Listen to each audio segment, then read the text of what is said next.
இன்றைக்கி நம்ம சேனலில் அரிசி மாவு வச்சு 10 நிமிஷத்தில் சட்டு புட்டுன்னு ஒரு ஹெல்த்தியான ஸ்நாக்ஸ் கொழுக்கட்டை எப்படி பண்ணுறது தாங்க பார்க்க போகிறோம். ரொம்ப ஈஸியான மெத்தடு தாங்க, அதே சமயத்தில் டேஸ்ட்டும் அப்படி இருக்கும். Welcome to love recipes Tamil channel. நம்ம சேனல் வந்து நீங்கள் சப்ஸ்கிரைப் பண்ணலாம் மறக்காமல் பண்ணிவிடுங்க. பக்கத்தில் இருக்க பெல் ஐக்கானே மறந்துடாமல் ப்ரெஸ் பண்ணிவிடுங்க. இப்போ தான் நம்ம சேனலை நீங்கள் ஃபஸ்ட் டைம் பார்க்குறீங்களா, மறக்காமல் சப்ஸ்கிரைப் பண்ணிவிடுங்க. வாங்க வீடியோக்குள்ளே போகலாம். இப்போ ஃபஸ்ட்டு கொழுக்கட்டை பண்ணுறதுக்கு ஒரு பேன் எடுத்து வச்சுருக்கேன். அதில் ஒரு 1.5 கப் அளவுக்கு தண்ணி சேர்த்துக்கிறேங்க. நான் 1 கப் அரிசி மாவு எடுத்துக்க போகிறேன். அதுக்கு 1.5 கப் அளவுக்கு தண்ணி சரியாக இருக்கும். இதே மெஷர்மெண்ட்டில் கரெக்டாக அளந்து சேர்த்துக்கோங்க. இப்போ தண்ணி சேர்த்து முடிச்சதுக்கப்புறம் இது கூட 2 டேபிள் ஸ்பூன் அளவுக்கு கடலைப்பருப்பை ஒரு மணி நேரம் தண்ணியில் ஊற வச்சு எடுத்துருக்கேன். அதையும் இது கூட சேர்த்துக்கிறேன். நீங்கள் கடலைப்பருப்புக்கு பதிலாக பாசிப்பருப்பை கூட ஒரு மணி நேரம் ஊற வச்சு சேர்த்துக்கோங்க. அது உங்கள் விருப்பம்தான். இப்போ சேர்த்து முடிச்சதுக்கப்புறம் 2 டேபிள் ஸ்பூன் அளவுக்கு தேங்காய் துருவல் அதையும் இது கூட சேர்த்துட்டு லைட்டாக கலந்து விட்டுக்கிறேங்க. இப்போ இனிப்புக்காண்டி ஒரு 3/4 கப் அளவுக்கு துருவன வெல்லம் இது கூட சேர்த்துக்கிறேன். 1 கப் அரிசி மாவுக்கு 3/4 கப் துருவன வெல்லம் கரெக்டாக இருக்குங்க. உங்களுக்கு இனிப்பு குறைவாக வேணும்னா நீங்கள் 1/2 கப் போல் வெல்லம் சேர்த்துக்கோங்க. வெல்லம் சேர்த்து முடிச்சதுக்கப்புறம் 1/4 டீஸ்பூன் அளவுக்கு ஏலக்காய் தூள், ஒரு பிஞ்ச் அளவுக்கு உப்பு சேர்த்துட்டு கலந்து விட்டுருங்க.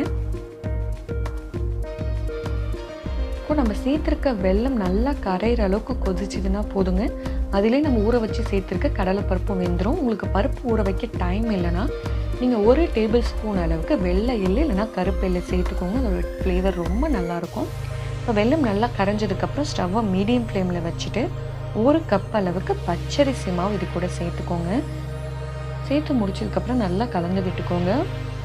சேர்த்த உடனே பார்த்தீங்கன்னா உங்களுக்கு மாவு தண்ணியாக இருக்க மாதிரி தான் இருக்கும்.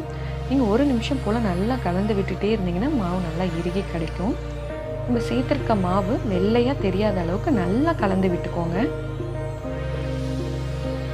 பாருங்கள், கலர மாவு நல்லா இறுகி கட்டியாக வருது. 1 நிமிஷம் கலந்து விட்டிங்கன்னா போதும். பாருங்கள், 1 நிமிஷத்துக்கு அப்புறம் பார்த்தீங்கன்னா இந்த மாதிரி நமக்கு கட்டியாக மாவு கிடைக்கும். இதாங்க கரெக்டான கன்சிஸ்டன்சி. இந்த ஸ்டேஜில் நம்ம ஸ்டவ்வை ஆஃப் பண்ணிடலாம். கை பொறுக்கிற சூடு வர அளவுக்கு மாவு ஆறட்டுங்க. இந்த கொழுக்கட்டையை நீங்கள் சாமிக்கு நெய்வேத்தியம் பண்ணுறதுக்கு பிரசாதமாகவும் செஞ்சு கொடுங்க. டேஸ்ட்டு ரொம்ப நல்லா இருக்குங்க. எல்லோரும் விரும்பி சாப்பிடுவாங்க. ஒரு கை பொறுக்கிற சூடு வர அளவுக்கு ஆறிடுச்சு. இந்த ஸ்டேஜில் நம்ம கொழுக்கட்டையை ஒன்று ஒன்றா பிடிச்சி எடுத்துடலாம். நான் கொஞ்சம் பெரிய சைஸாக தாங்க பிடிச்சி எடுத்துக்கிறேன். உங்களுக்கு மீடியம் சைஸ் வேணுன்னா அதுக்கேற்ற மாதிரி நீங்கள் பிடிச்சி எடுத்துக்கோங்க. 1 கப் அரிசி மாவுக்கு எனக்கு ஒரு 15 கொழுக்கட்டை போல் கிடச்சிது. உங்களுக்கு விருப்பப்பட்ட சைஸ்லேயும் ஷேப்லேயும் நீங்கள் பிடிச்சி எடுத்துக்கலாங்க. அடுத்து நான் ஒரு பால் சைஸ்லேயும் பிடிச்சி எடுத்துக்கிறேன். இதே மாதிரி எல்லா அம்மாவையும் அழகாக கொழுக்கட்டை பிடிச்சி எடுத்துக்கலாம்.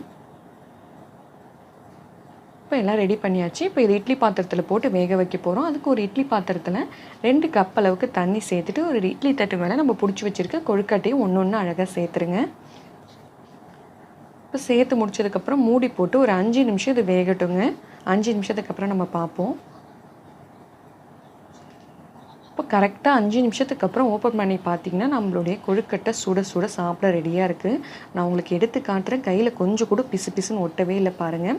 ஸோ கண்டிப்பாக இந்த ரெசிபியை நீங்கள் வீட்டில் ட்ரை பண்ணி பாருங்கள். எவ்வளோ ஈஸியாக இருக்குதுன்னு பாருங்கள். நம்ம சேர்த்துருக்க கடலைப்பருப்பை சேர்த்து கொழுக்கட்டையோடு சேர்த்து கடிக்கும்போது அதோட டேஸ்ட்டு வேறு லெவலில் இருக்குங்க. குட்டீஸ்லாம் ரொம்ப விரும்பி சாப்பிடுவாங்க.